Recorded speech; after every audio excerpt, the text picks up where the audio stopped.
It was the 4th of February in the year 1875, and the snow lay deep in the gorges of the Gilmerton Mountains. The evening train, which connects the long line of coal mining and ironworking settlements, was slowly groaning its way from Stagville on the plain to Vermissa at the head of the Vermissa Valley, Pennsylvania.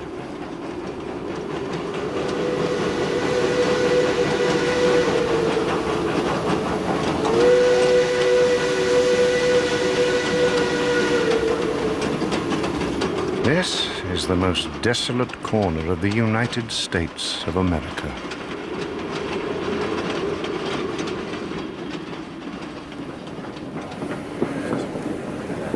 Hobson's Patch, next stop.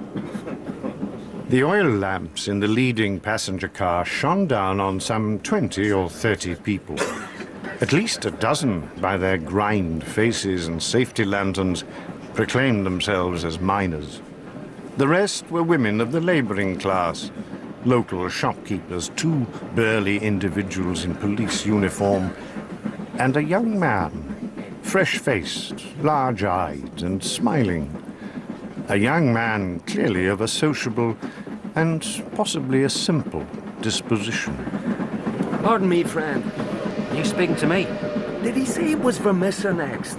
No, I haven't missed it, have I? Vermissa. you haven't missed it. Ah, good. I thought I might have. It's a dark night. What did you say? It's a dark night. And dark nights are unpleasant Yes. for strangers to travel. Put it there, brother. Brother. Vermissa's another 2 stops. Thank you, friend. And the young man turned his grey eyes to the window and stared out into the night. The flames of furnaces roared and leapt in the darkness, and against their lurid background, dark shapes were bending and straining, twisting and turning. Winch and windlass moving to the rhythm of an eternal clank and roar. You know, What? I guess hell must look something like that.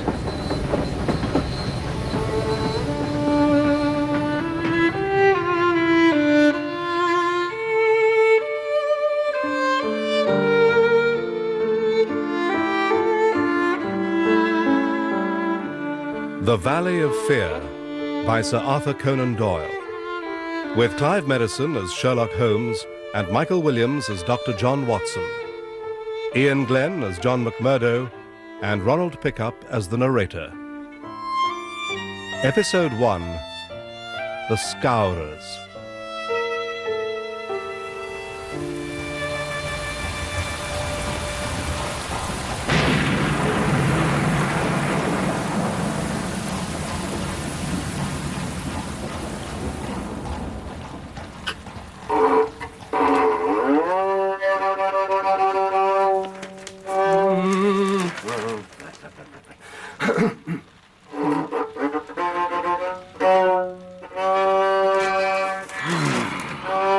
Holmes.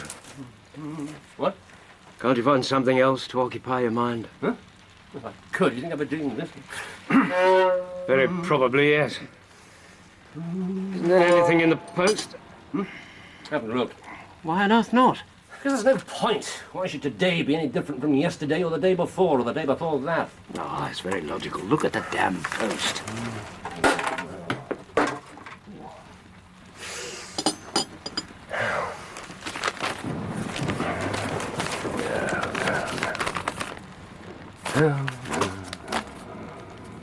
Nothing. No. Ah.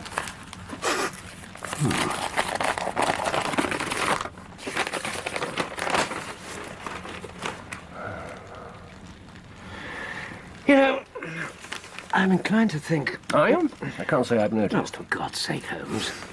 Just because you've had nothing to occupy you for a couple of weeks... 5 you weeks. don't have... All right, then 5 weeks. You still don't have to take it out on me. 5 long, sterile weeks in which the only intellectual problem that's presented itself is what fatuous interruption I can expect from you. No, you're not even making sense. If you've had nothing to think about, how can I have interrupted you? Dear God, I must be the most long-suffering individual in London. Coffee? No, thank you.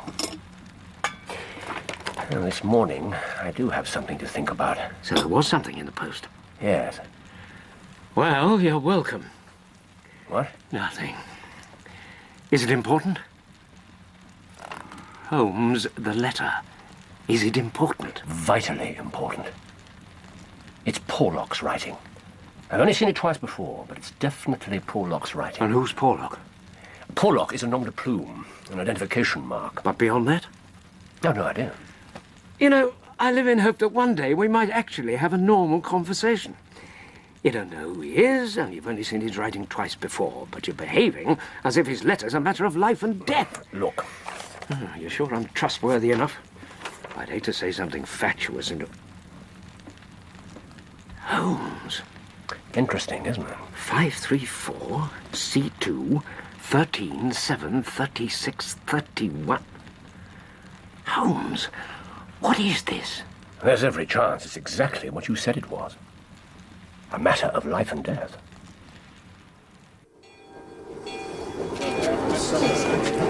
You didn't tell me this was your stop too, brother. Wait.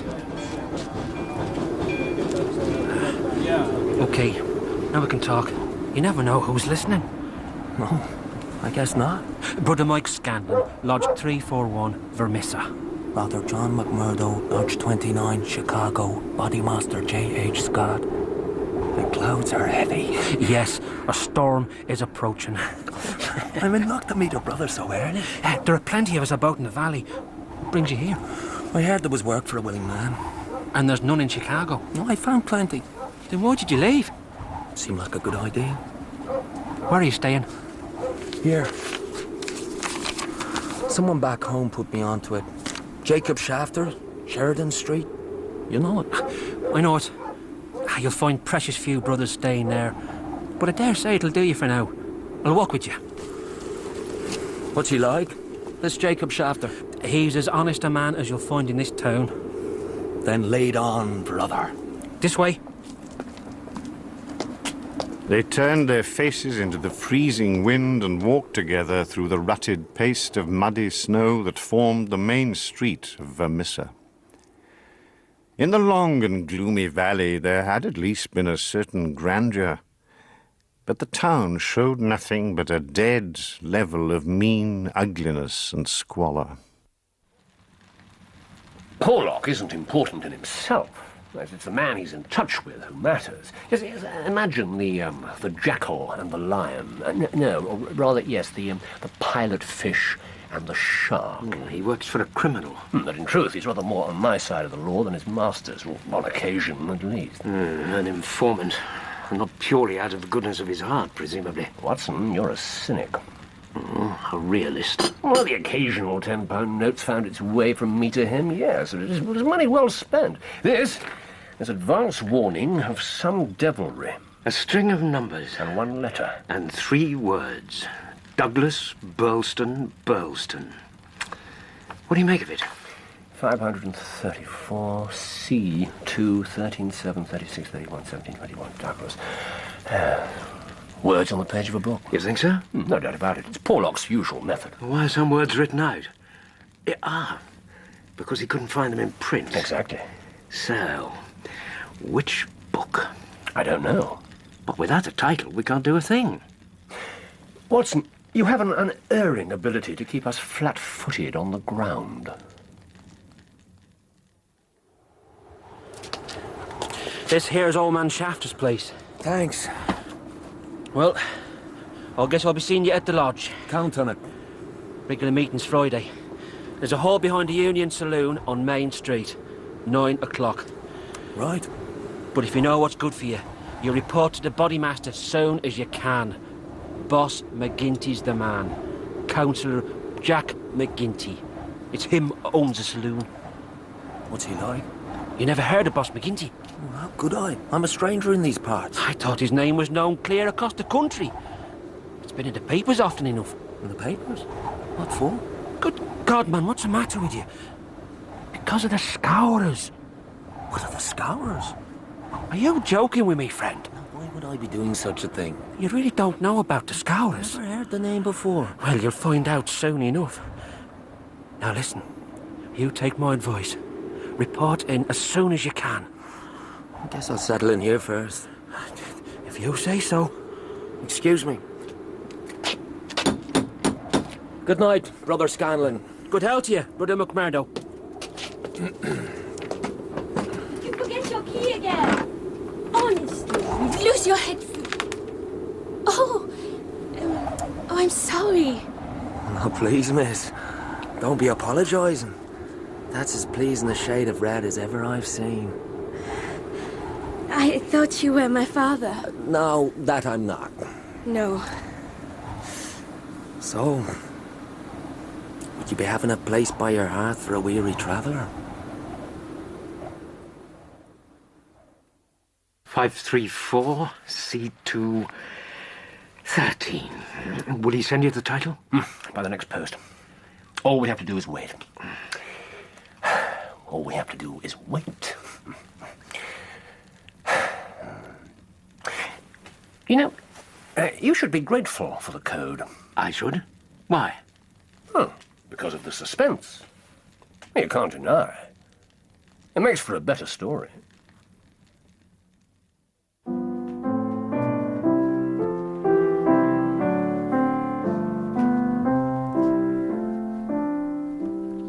And if you come when all the flowers are dying, and I am dead, as dead I well may be,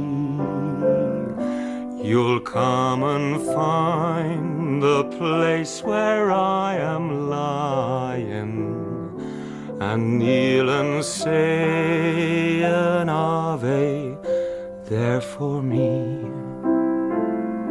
John McMurdo was a man who made his mark quickly. Wherever he was, the folk around soon knew it. When the honest foremen and commonplace clerks who were Shafter's boarders gathered of an evening, it was McMurdo's jokes which were the readiest, his conversation the brightest, and his song the best. And I shall hear, though soft, you tread above me, and all my dreams will warmer, sweeter be, for you will bend and tell me that you love me, and I shall sleep in peace until you come to me.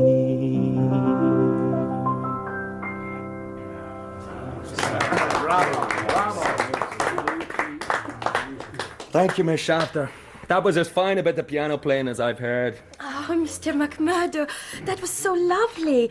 Wasn't that lovely, Father? You sing like a bird, my friend. Ah, not like the birds in Ireland, sir. In the old country, the angels themselves fly down when the birds are singing to take lessons. And sure, the hills are so fair and the lakes are so blue that they think they're still in heaven. You make it sound so beautiful.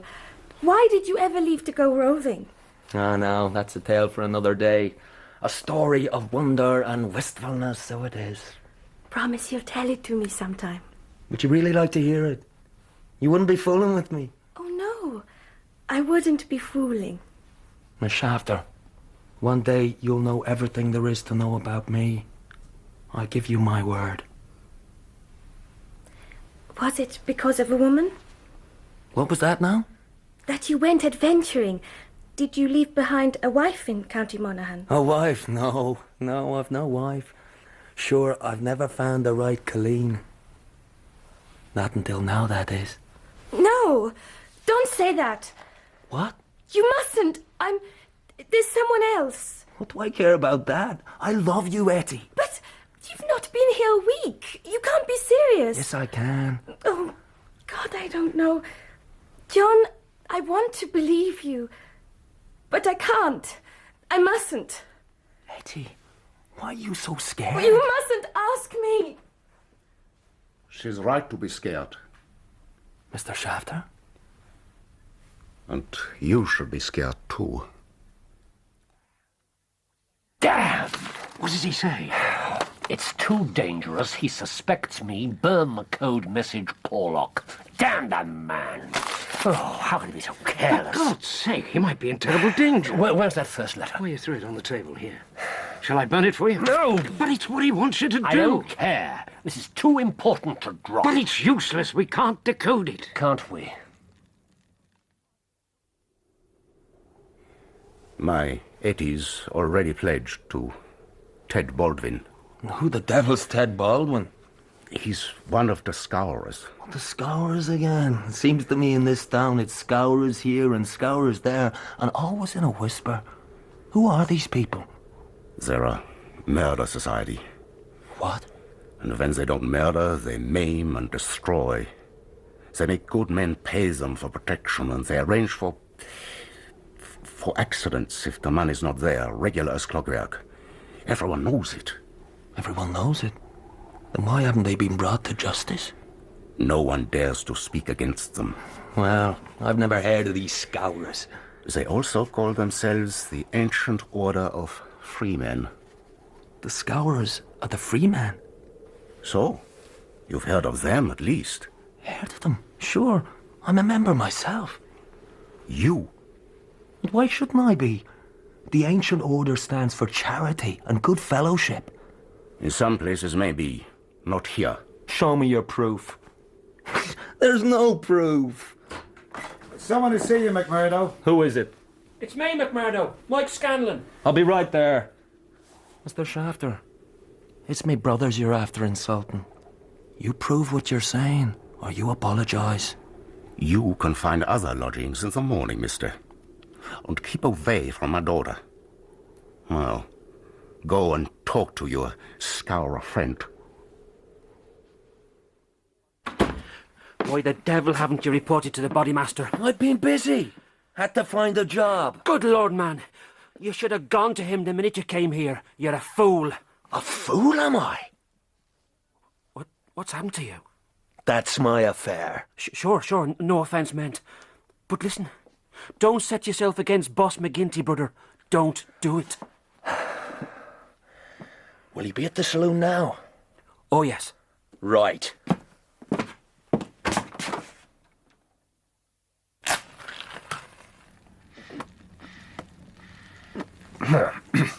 And the reference is to a book. That's our point of departure. Pretty vague one. Perhaps there are points which have escaped your Machiavellian intellect. Perhaps there are limits to my patience.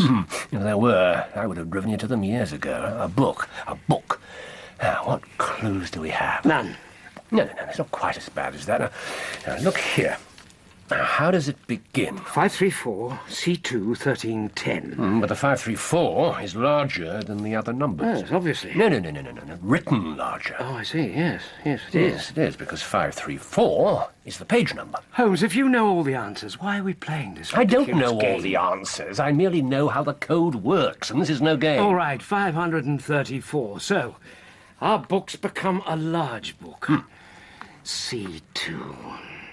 Chapter 2? No, hardly. For one thing, if we have the page, the chapter number's immaterial. And for another, if page 534 only finds us in the second chapter... Then the first must have been pretty intolerable. Column 2. Brilliant, Watson. You're scintillating this morning. A large book printed in double columns. Now, this man, Porlock, he wouldn't have used just any book. For the code to work, it had to be a book that you could lay your hands on. Yes, he has a copy, and he expected me to have one too. In short, it's a very common book. The Bible? Now, too many different editions. Now, Porlock knew for certain that his page 534 would agree exactly with my page 534.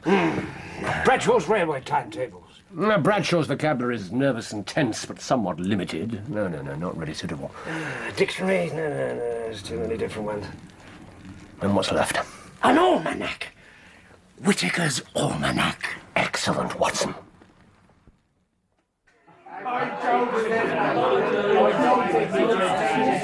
The atmosphere of Councillor McGinty's saloon was blurred with tobacco smoke and heavy with the smell of spirits. The man himself was a black-maned giant, swarthy as an Italian, with eyes that were deep, dark, and dead. Well, young man, I can't call your face to mind. I'm new here, Mr. McGinty. Not so new that you can't give a gentleman his proper title. He's Councillor McGinty, stranger.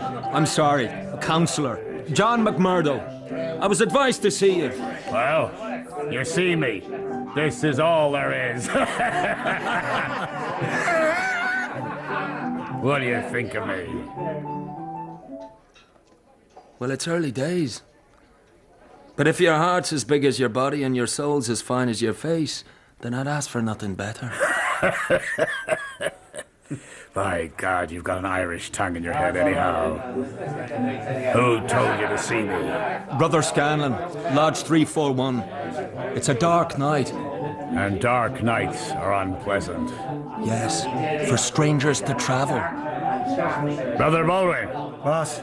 Baldwin? Ted Baldwin. What if I am? I've something to say to you. And suppose I don't want to hear it? You'll listen whether you like it or not. Oh, I will I? That's enough.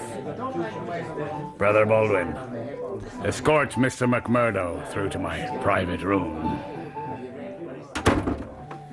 Now, Brother McMurdo, stay exactly where you are and keep your hands where I can see them.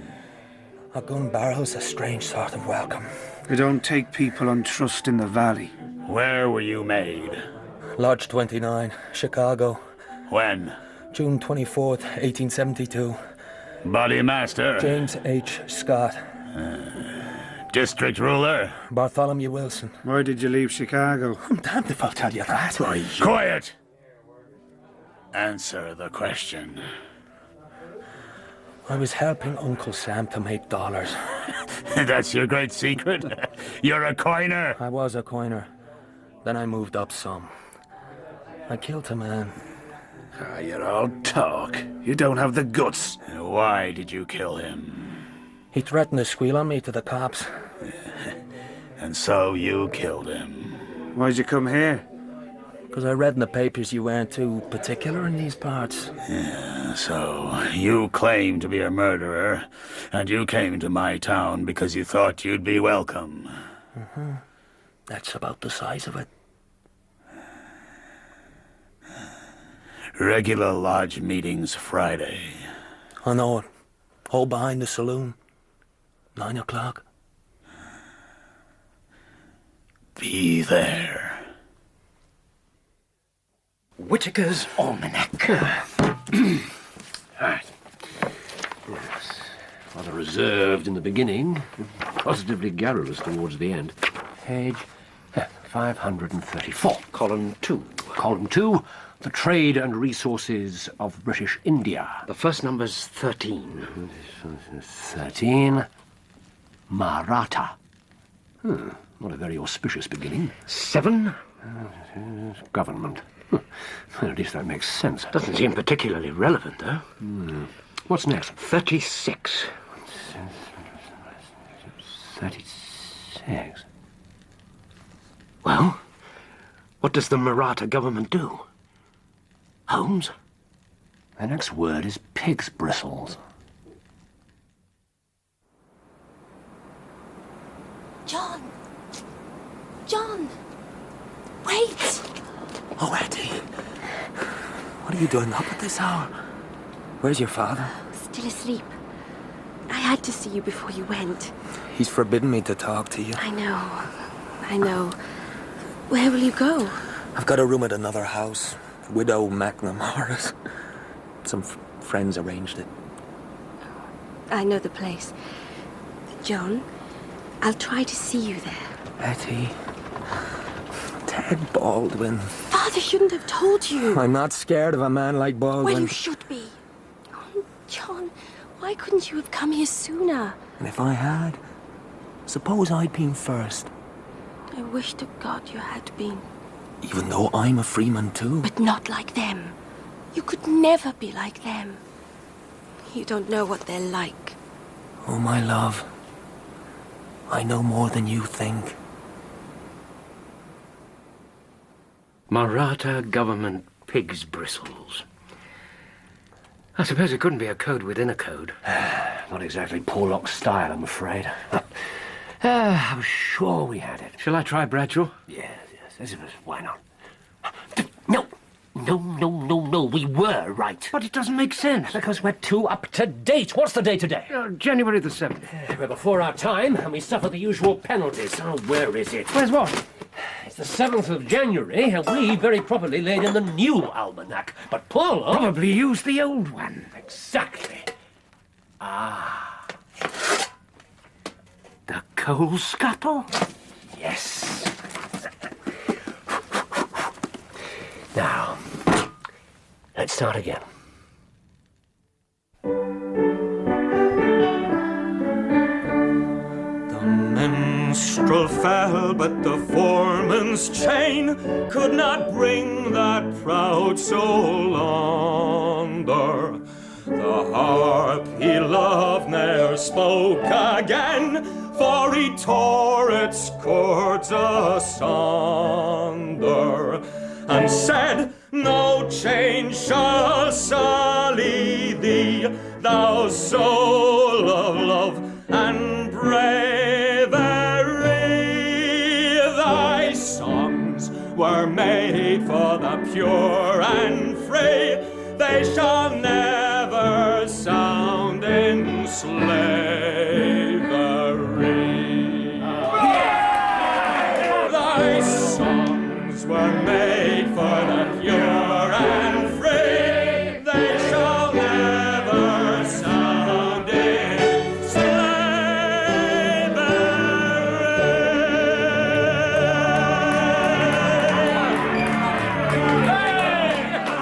Well, you wet your whistle with me, brother.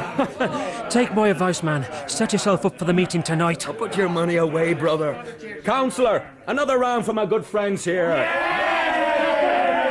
Throwing your money around, aye, McMurdo? I'd buy you a drink, Brother Baldwin, but sure, my pocket's suddenly empty. I've been down to Jacob Shafter's. I've had words with his daughter. Well, have you now? And what did she tell you? Are you two fighting over some woman? I say, my claim has priority. And I say she should be free to choose between us. Free to choose. And what does a bodymaster say? No brother can lay a claim over another. The woman's free to choose. And that's your ruling, is it? It is. That's an end of it. Oh, no, it's not. What did you say? You're not bodymaster for life, Jack McGinty. And by God, the next time it comes to a vote... I don't believe I appreciate being talked to in that fashion, Brother Baldwin. Maybe you think if I was voted down, then you'd find yourself in my shoes. Is that what you think? And maybe you're right. But so long as I'm the chief, I'll have no man lift his voice against me or my rulings. Do you understand me? I understand. Can a body get through to the bar in this house?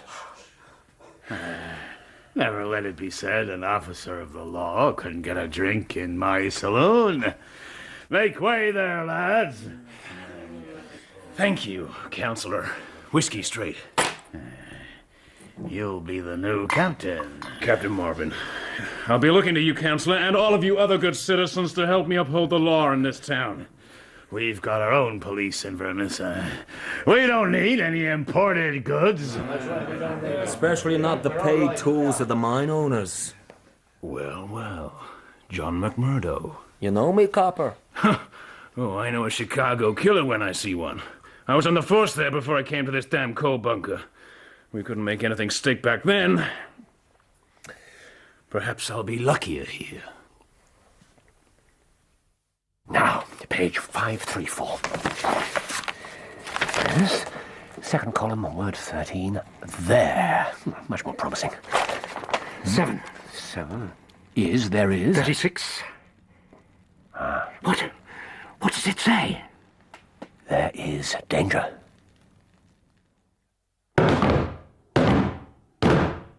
Bring in the candidate.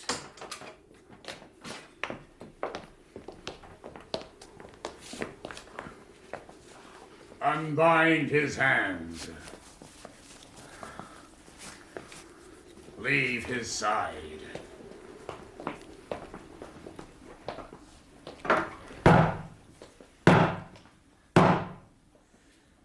John McMurdo, are you already a member of the ancient order of freemen? I am. Your lodge? Lodge 29, Chicago. Dark nights are unpleasant. Yes, for strangers to travel. The clouds are heavy. Yes, a storm is approaching. Are the brethren satisfied? Aye!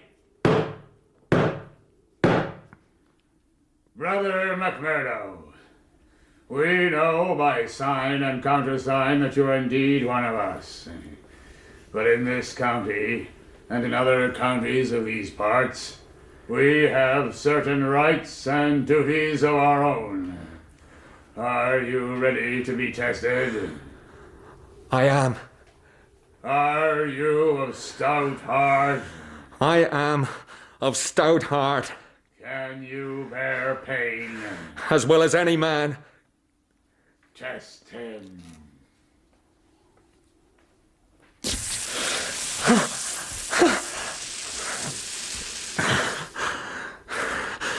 I can take more than that.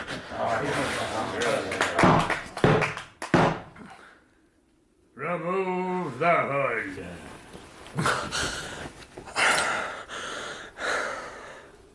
John McMurdo looked down at his right arm. There, on the flesh of the forearm, a wisp of smoke still rising from it, was a clear-cut circle with a triangle within it, deep and red, the brand mark of the Scourers. It's done. It's done. Read it back, Doctor. There is danger. Confidence is pressing. Douglas. Rich country man, Burleston House. Burleston. What do you think of pure reason and its fruits? If the greengrocer had such a thing as a laurel wreath, I'd send Mrs. Hudson round to fetch it. It's a pretty curt sort of message. Oh, he's done remarkably well. When you've only got a single column to choose words from, you're bound to have to leave something to the intelligence of your reader, which fortunately was well up to the task. Some devilry is planned against a Mr. Douglas, a rich country gentleman of Burleston House. Burleston. Whatever that is. Confidence is pressing. Oh, really, Watson, you're supposed to have a way with words. Porlock's confident that the danger's pressing. Confidence was the best he could do. Well, can we find this Douglas and save him? Of course we can. Ah, hello, a visitor. A client? Oh, that ring had an unmistakable touch to it. That's all right, Mrs. Hudson. The gentleman knows the way. Who is it? You're an early bird, Mr. Mac. Ah. I wish you luck with your worm. Come in, come in. Good morning to you, Mr. Holmes. Doctor. Inspector MacDonald. I fear this means there's some mischief afoot. Oh, now if you'd said hope instead of fear, it'd be nearer the truth, I'm thinking. Cigarette, Inspector? No, I won't smoke, thank you. I must be pushing on my way. The early hours of a case are the precious ones, as you both know full well. But... Mr. Mac, what's wrong? This note! Man, this is witchcraft! Hardly that. Mr. Holmes, where did you get this? Why? What's amiss with it? Amiss with it? Douglas at Burleston House? You know him? Well, I'd hardly say I know him, Doctor. Jack Douglas. He bought the manor house in Burleston in Sussex some 10 years back. An American gentleman. Brother John McMurdo, in the name of Lodge 341, Vermissa Valley, I welcome you to its privileges and debates. Do you stand by your oaths of fidelity and secrecy? I do so stand. Well, we must get a warning to him. He's in danger. I'm sorry, Mr. Holmes, we can't do that. Why not, man? And do you accept the penalty for disloyalty and disobedience? I do. If I should break my vow to my brothers, may I be hunted down across this country or any other, and put to a most deserving and inevitable death. Why not? Because he was horribly murdered late last night. That's why not. So it is sworn. Aye! I want to know exactly how you came by this note. Well, actually, Watson wrote it. To your dictation, Holmes. True enough. We decoded it, Mr. Mack. Here's the original. Ah, a secret code, is it? Well, it seems to me I can have the case cleared up in no time. All I have to do is lay my hands on the man who sent you this. And how do you propose to do that? I was rather assuming you'd tell me. I have no idea who he is or how to contact him. I thought you sent him money. On occasion. Posted to Camberwell Post Office. And you've never troubled to see who called for the letters? When he first got in touch with me, I gave him my word that I wouldn't try to trace him. You give your word to a criminal? It wasn't the first time, and it won't be the last. Oh, Mr. But this is all Holmes. beside the point. It's the man behind Porlock you should be after. The man behind him? The man responsible for your murder. Well, who is he? His name is Moriarty. Ah. I've never heard of him. Maybe not, Doctor, but I have. Ah, so he's known to the police. Oh, aye, he's known right enough. Professor James Moriarty is one of the most respected academics in the country. He has honorary doctorates from Oxford and Cambridge. He writes books that no one else in the world can understand, and he lectures in mathematics. Perfect cover. Oh, Mr. Holmes, I really don't want to go through all this again.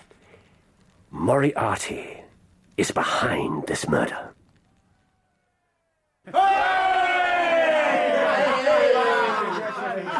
Following the ceremony of initiation, drinks were produced and strong liquor flowed freely. All were anxious to raise a glass to this new brother, who stood firm before policemen and never flinched under the branding iron. They rolled back their sleeves and compared their marks and shared their stories. All had gone through the test, though few as bravely as young John McMurdo. First item on the agenda, the pension to Jim Carnaway's widow. Brother Treasurer? Bodymaster, the companies have all been generous lately. Hetty Carnaway will be well looked after. Very good. Item 2. I've had a request from Lodge 249, Merton County. They've a job to be done, too sensitive for the local brothers. The target is Andrew Ray, manager of Ray and Sturmash, co-owners Eminent of Bodymaster! Brother Scanlon. With all respect, I know Merton County. Ray and Sturmash is just a two-man company. What of it? If we kill this man, Charlie Sturmash will sell up and move out. And then it'll be just like the others. One of the big companies from New York or Philadelphia will buy up the mine. If we carry on like this, soon there won't be any small firms left. Bloody good riddance. But we can't control the big companies. They're just too powerful. We can control any size company we like. I'll not have any yellow scaremongering in this lodge, Scanlon. Either you stand with us or you go the same way as Donegan and Williams last year. Choose. We stand with the lodge. See that you do. Or it'll be your name on the agenda one of these days. Lodge 249 asks for 2 men. Brother Cormac. Boss. Brother Wilson. Bodymaster, if you need another man, I take it as an honour to be chosen. They asked for 2, McMurdo. 2 is what they'll get. Item 3. There's one man in this town that wants trimming up. James Stanger, editor of the Herald. Have you read this, brothers? Reign of Terror in the Coal and Iron District. A criminal organization in our midst. Kill him! It's what he deserves. But there'd be more trouble than we need just now. I want him warned, not killed. Brother Baldwin. Boss. You can fix it. My pleasure. I'll take 3 men. Mansell, O'Brien, Willoughby. And McMurdo. McMurdo?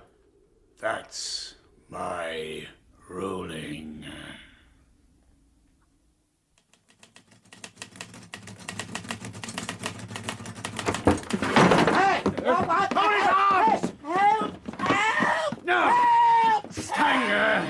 This'll teach you to print your damn lies, eh?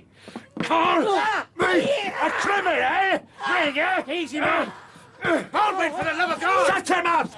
That's enough! Keep out of this! That's enough, I said! Get your hands off me, you damn traitor!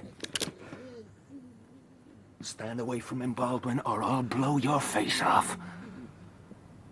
By God, you are a traitor. For God's sakes, hurry yourselves! The street's awake! Go on, lads. Scatter! All right, now, lads. Ted! Come on, man! I'm coming! McMurdo, don't think that this is over.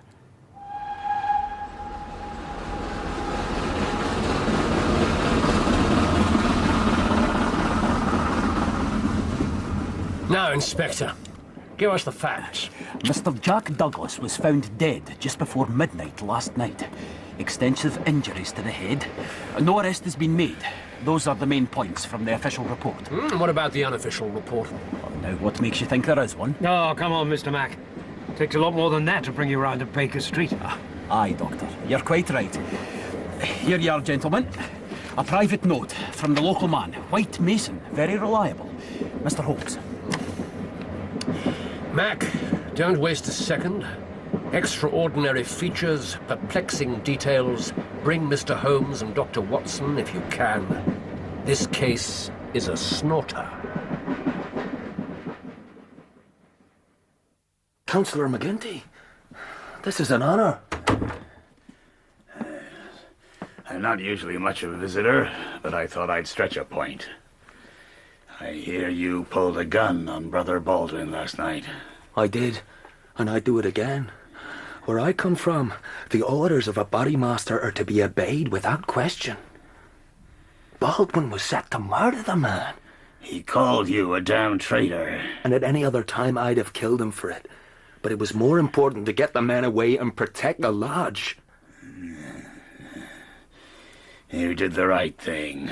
I'm grateful. Freeze the pair of you!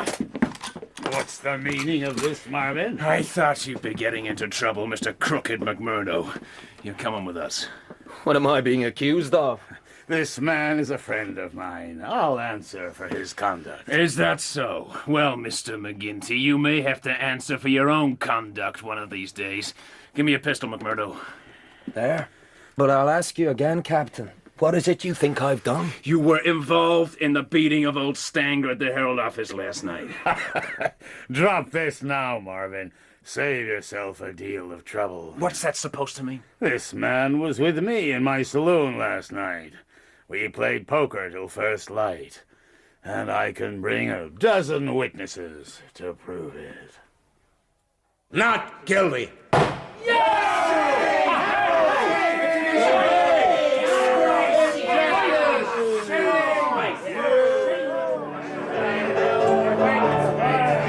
Brother McMurdo, take a drink of that. Thanks. To poker! That's a fine drop of whiskey. My own stock. I'm honoured. My thanks to you, Bodymaster. The lodge protects its own. It was a lucky thing old Stanger didn't get a better look at us. He shouldn't have got any sort of look.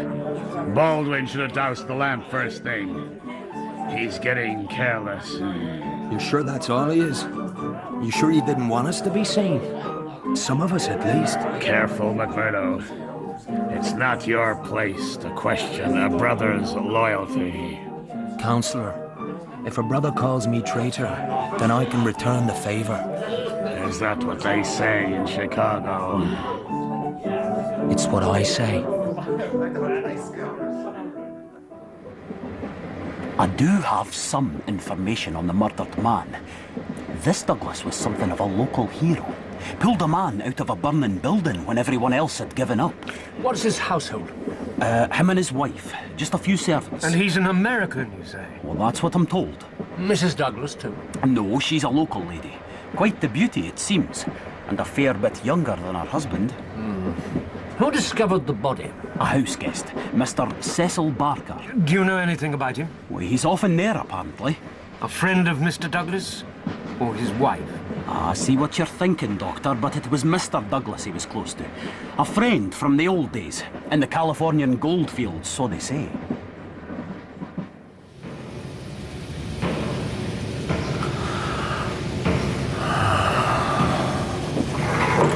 Surprise! What the hell?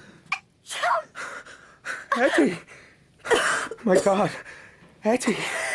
For pity's sake, John. You shouldn't go sneaking up on a body like that. I wanted to see you. And I try and strangle you.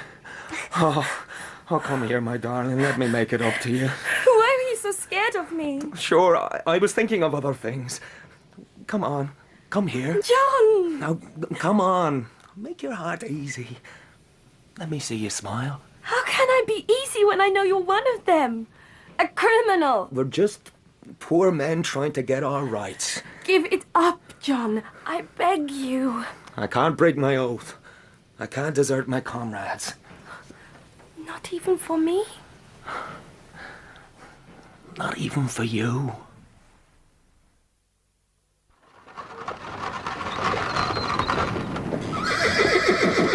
Burlstone Manor, gentlemen. Thank you. That's not a house, it's a fortress. Aye, that's the word for it. Jacobean.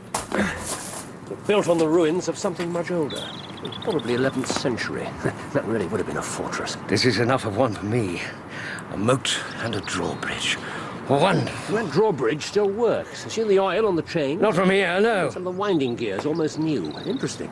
This Mr. Douglas valued his security. Jacobean, you say? Yes, why? Oh, I was just thinking. This house has seen 3 centuries of births and homecomings, and country dances and hunts and happiness. Thank you, Watson. And now, in its old age, this tragedy. Mind you, it's a fit setting for a murder. Silent as a churchyard and dark as a tomb. Beautifully put. You'll probably double the circulation of the Strand magazine. Mr. MacDonald? Oh, wait, Mason. Gentlemen, good morning to you. Good morning. Oh, Dr. Watson. I hope we'll all have a place in the book when the time comes, eh? Mr. Holmes? Mr. White Mason? Oh, this is something after your own heart, gentlemen. A snorter. A real snorter.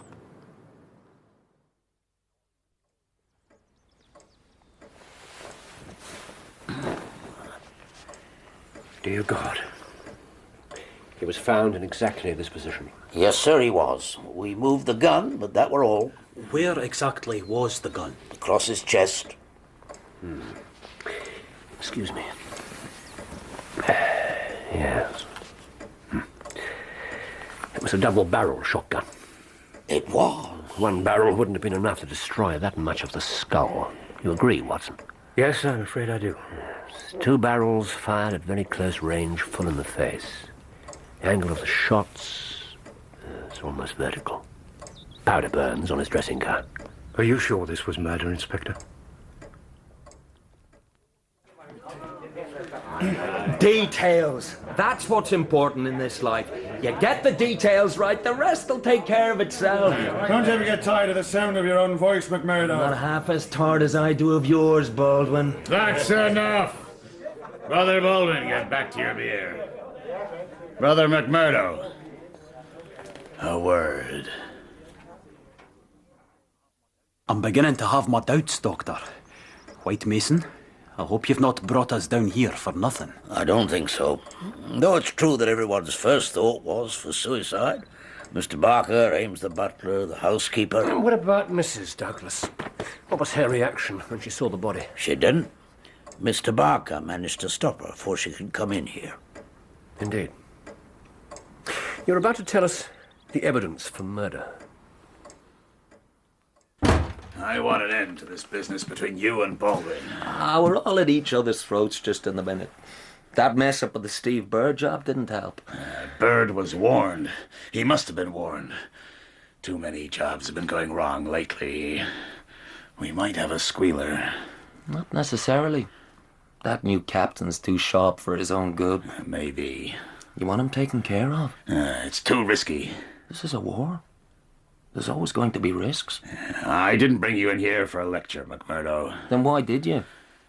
There's a job for you. And for you alone. I'll not have this one fail. What's the job? Have a look at this. Was the window open like that when the body was found? Nothing's been touched, Mr. Holmes. We may not be Scotland Yard, but we know how to preserve a crime scene. Not being Scotland Yard's a distinct advantage. Mr. Holmes. Is that blood? Yes, a partial footprint, man's boot. It seemed to me that someone stepped on the sill as he climbed out the window. But aren't we directly above the moat? Yes, we are. What else is there? Well, Mr. Barker is adamant that the gun isn't from this house. The butler, too. May I see the weapon? I had to move it so the local doctor could examine the body. The barrels have been sawn off short. Never seen that before. Here. Yes, American practice makes it easier to conceal. The triggers have been wired together. Pull one and both cartridges fire. There's a maker's monogram. Ah, yes. P-E-N. Oh, it means nothing to me, I'm afraid. Pennsylvania Small Arms Company, thank you. Now, what more? This was found on the body, neatly tucked into the cord of the dressing gown. Watson? Thank you. Plain white visiting card, rather cheap quality. 2 words written in ink. VV341.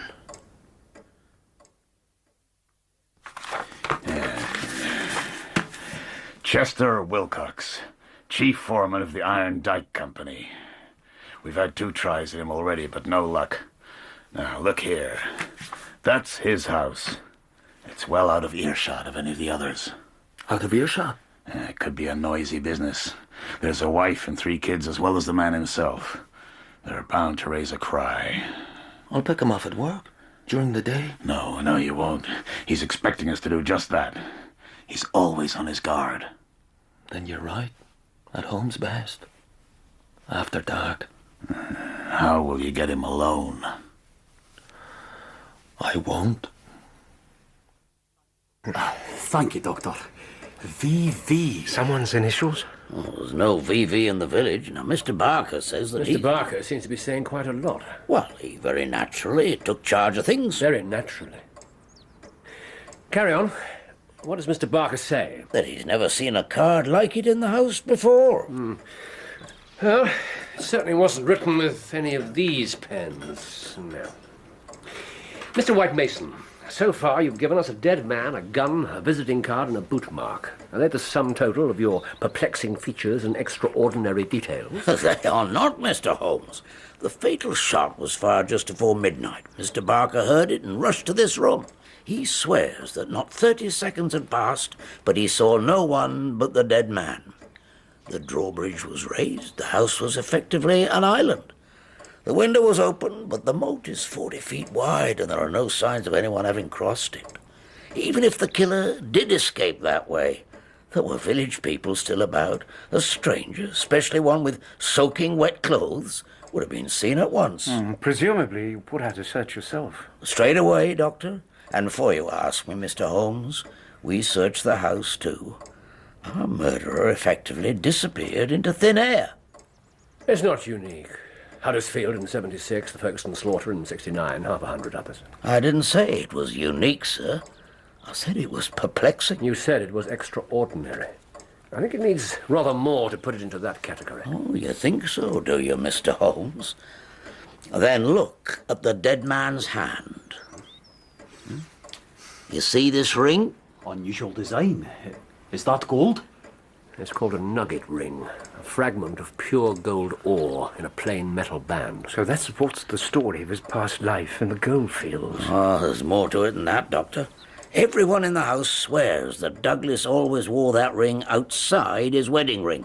What wedding ring? The wedding ring from his first marriage. The wedding ring that Barker says meant more to him than anything else in the world.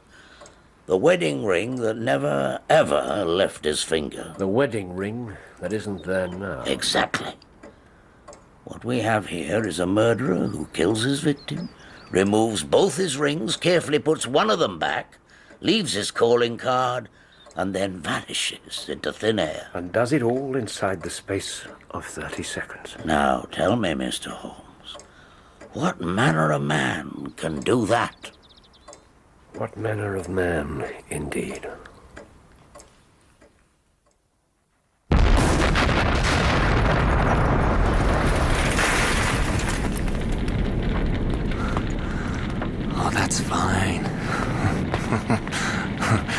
That's very fine.